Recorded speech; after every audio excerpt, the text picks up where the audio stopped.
जिला परिषद चुनाव प्रचार के दौरान विधायक रोहित पवार ने बारामती में मीडिया से बातचीत करते हुए कहा कि 28 तारीख को जब दादा का निधन हुआ तब अजित दादा कार्यकर्ताओं के इलेक्शन को ध्यान में रखते हुए बारामती के लिए निकले थे और दुर्दैव से यह हादसा हुआ। आगे रोहित पवार ने जनता से अपील की कि अजित पवार द्वारा आगे बढ़ाए गए विचारों को समर्थन दे और दादा को सम्मानित करने के लिए उनके उम्मीदवारों को चुना जाए।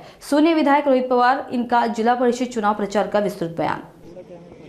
अजित दादा कार्यकर्त्यांच्या इलेक्शनसाठी घाईघाईली विमानाली निघाले आणि दुर्दैवी ही घटना घडली। म्हणजे हे कार्यकर्त्यांचं इलेक्शन आहे।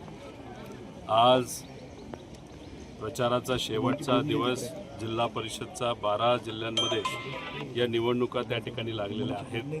त्यामुळे मला असं वाटतं की अजितदादा जो विचार पुढे घेऊन जात होते त्या विचाराला पाठिंबा हा नागरिकांनी द्यावा अशी विनंती त्यांना त्या ठिकाणी करतो। आणि राजकीय नेते दादा तर होतेच, अनेक फार मोठं नेतृत्व राजकारणातलं अजितदादा होते। त्यामुळे राजकीय दृष्टिकोनातून जर आदरांजली आपल्याला दादांना द्यायची असेल तर त्यांचे कार्यकर्ते, त्यांच्या विचाराचे कार्यकर्ते जिथे जिथे उभे आहेत तिथं लोकांनी त्यांना सहकार्य करावं असं पवार परिवाराच्या वतीने या ठिकाणी मी बोलेल। पवार परिवाराला सुद्धा या दुःखद घटनेमुळे आणि या दुःखद टाईममुळे प्रचाराला कुठेच त्या ठिकाणी जाता आलं नाही। त्यामुळे लोकही त्या बाबतीत काही गोष्टी समजून घेतील असं वाटतं। कुटुंब प्रमुखाची जबाबदारी पवार साहेब आपण पार पाडताना आपण बघतोय।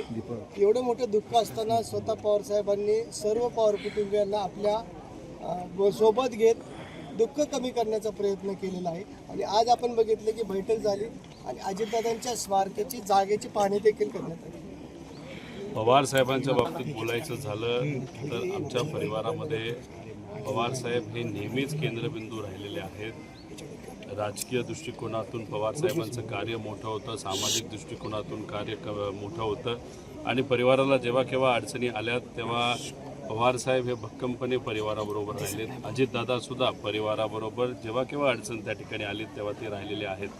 आणि आज दादा नसताना पवार साहेबांचं मार्गदर्शन हे जसं पूर्वी आम्हाला मिळत होतं तसं आत्तासुद्धा त्या ठिकाणी ते मिळतंय।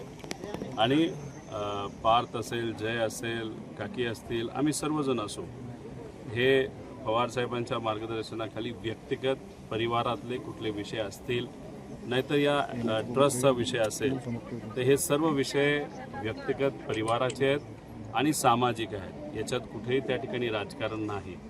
आणि त्यामुळे पवार साहेबांचं मार्गदर्शन आज आम्हाला जसं लागतंय तसं आम्ही त्या पद्धतीने या ठिकाणी काम करत असताना बघतोय। पार्थ, जय, काकींचं आणि सर्वच लोकांचं, आमच्या सगळ्या सर्वांचंच मत आहे की एक चांगलं स्मारक हे अजितदादांच्या नावाचं त्या ठिकाणी असावं। आणि त्या दृष्टिकोनातून योग्य जागा कुठली जिथं लोकांना येता येईल, भेटता येईल, बघता येईल, दर्शन घेता येईल। आणि काकांचं काम, अजित काकांचं काम हे 35-40 वर्षाचं राजकारणातलं होतं। त्यामुळे म्युझियमसुद्धा चांगल्या पद्धतीचं व्हावं असं लोकांची इच्छा आहे, परिवाराची इच्छा आहे। मग ते बारामती शहरामध्ये असावं का दुसरीकडे कुठं असावं या बाबतीतल्या सगळ्या चर्चा त्या ठिकाणी झालेल्या आहेत। पुढच्या काही दिवसात योग्य असा निर्णय परिवाराकडनं आणि या ज्या संस्था आहेत ज्या सामाजिक क्षेत्रामध्ये काम करतात या संस्थेचे जे सर्व प्रमुख आणि ट्रस्ट आहेत त्यांच्याकडनं पुढच्या काही दिवसांमध्ये घोषणा होईल असं वाटतं। दादा विलीनीकरणाच्या संदर्भात पवार साहेबांनी स्पष्ट सांगितलं की अजितदादांनी जयंत पाटील यांच्यामध्ये वारंवार बैठका झाल्या, सगळ्या दोघांनी नेत्यांना माहीत होतं। परंतु आपण बघितलंय की अजितदादा गटाचे काही लोकांनी युटर्न घेतला आणि त्यांनी ही युती नको आणि अशी चर्चाच झाली नाही असं त्या ठिकाणी स्पष्टीकरण दिलेलं आहे। खरं तर गेल्या काही दिवसांमध्ये 28 तारखेपासून आजपर्यंत परिवारामध्ये राजकीय कुठलीही चर्चा तिथं झालेली नाही। आणि आम्ही सुद्धा विनंती केलेली आहे की आम्हाला सुद्धा राजकीय एखादी भूमिका घेणं या दुःखद काळामध्ये भावनिक दृष्टिकोनातून थोडंसं अवघड त्या ठिकाणी जात आहे। 9 तारीख होऊ द्या, मग स्पष्टपणे या सर्व गोष्टींकडे आपल्याला बोलता येईल। तर शेवटी दादांची इच्छा काय होती, काय गोष्टी घडल्या त्या कुठेतरी लोकांपर्यंत गेल्या पाहिजे. युती होईल नाहीतर विलिनीकरण होईल नाही होईल याच्यावर मी भाष्य करणं एवढं मोठा नाही.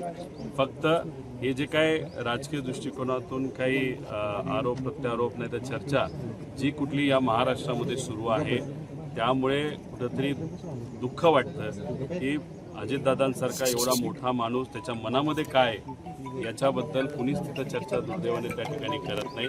चर्चा दुसरीकडेच कुठेतरी भरकटत चाललेली आहे आणि त्याला एक राजकीय स्वरूप हे मोठमोठ्या नेत्यांनी तिथं दिलंय हे बघून कुठेतरी परिवारातला एक व्यक्ती म्हणून दुःख वाटतं.